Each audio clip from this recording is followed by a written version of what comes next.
Hey there, how you guys doing? So it's almost summer. You guys got some good summer plans? What are your plans for summer?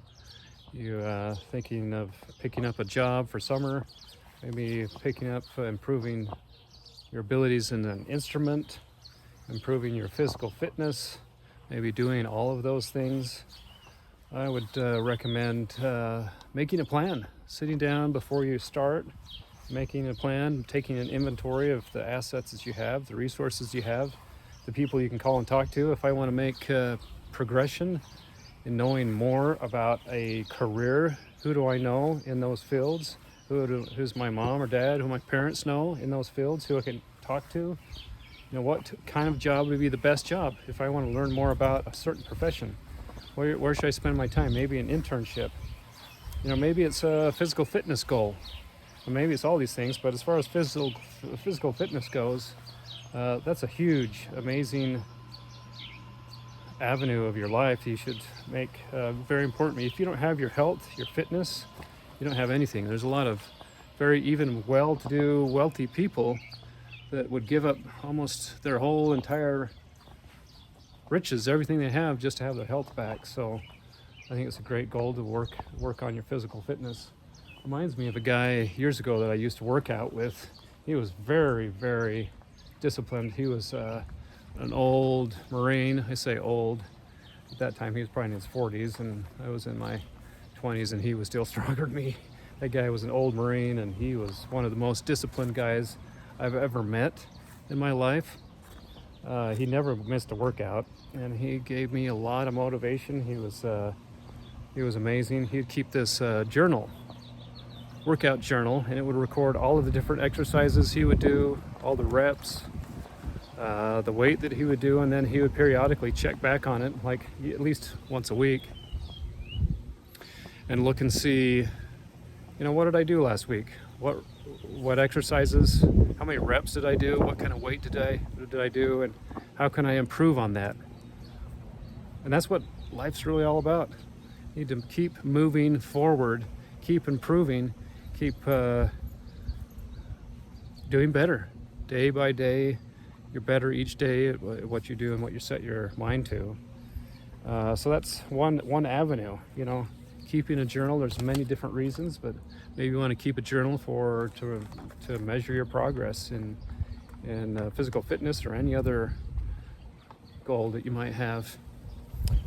Maybe your goal is to get a good job eventually, and get a good job during the summer so you can save some money so you don't have to work during the school year, or save money just so you can eventually get your own house and get your first car or whatever it is.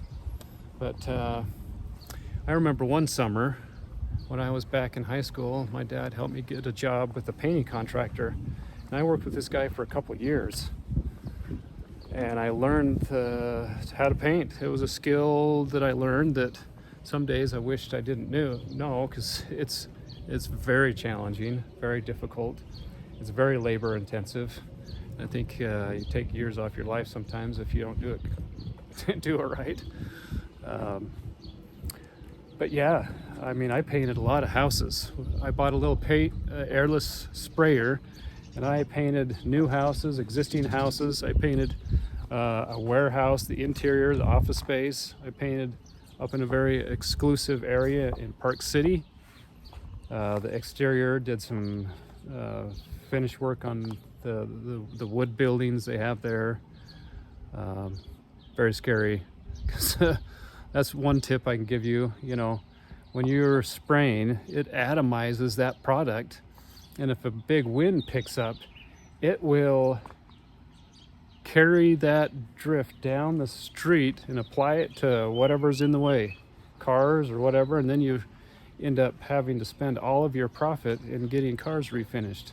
So be very cautious with that. Hold on a second. I think I've got to get this hose out of here.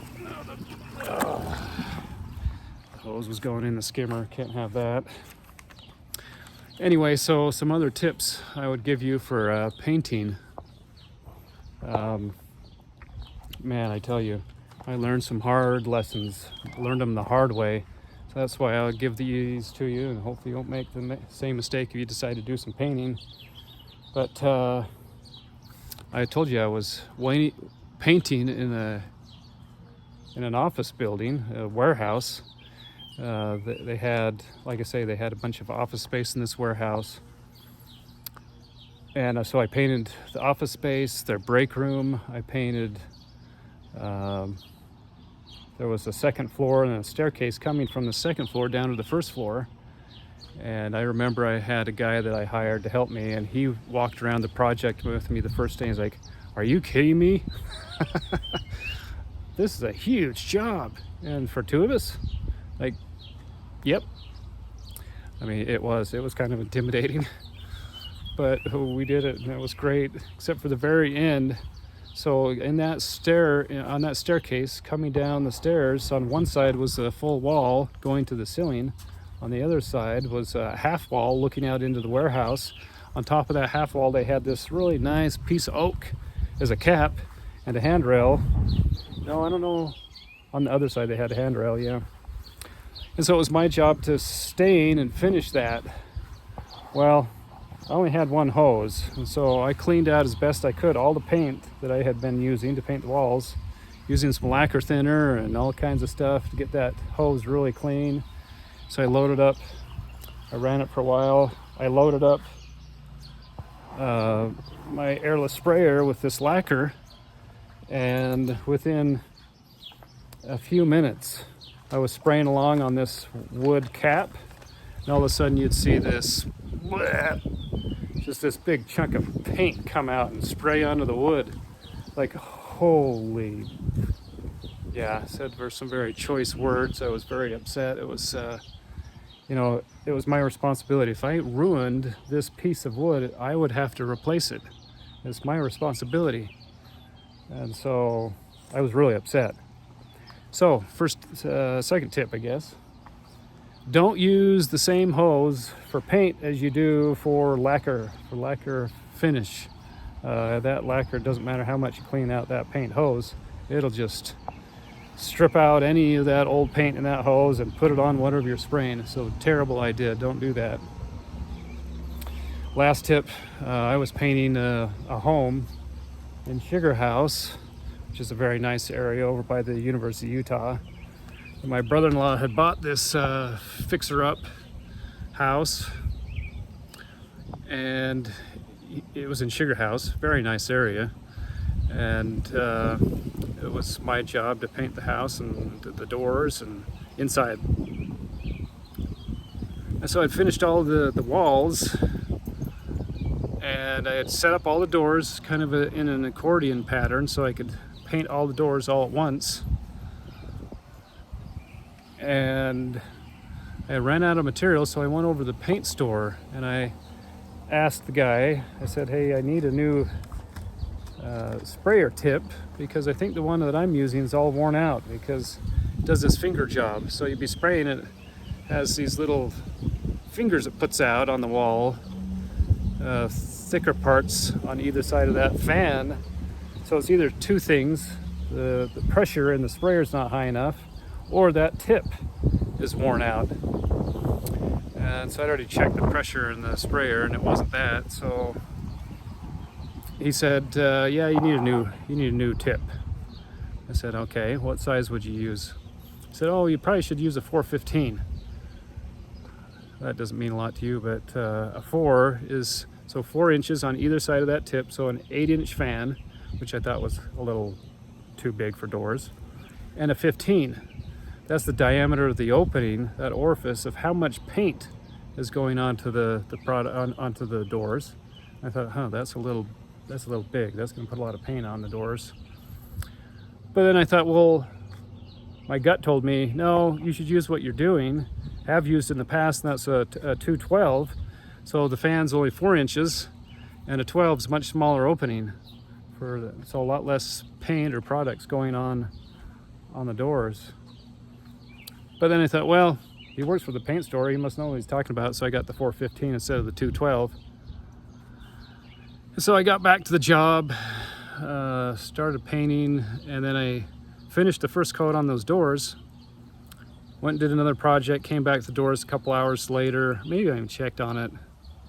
But anyway, they had dried to the point where I couldn't take it all off. But it had put on so much paint on those doors that it was running everywhere. There were runs all over the doors, and it looked terrible. It's not good. So that's a tip. Make sure you go with your gut. You probably know the best thing to do because you've been doing it. Even if the paint guy says you should do something different, go with your gut. Most of the time it doesn't lead you astray. I shouldn't say most, I said all the time. It doesn't lead you astray.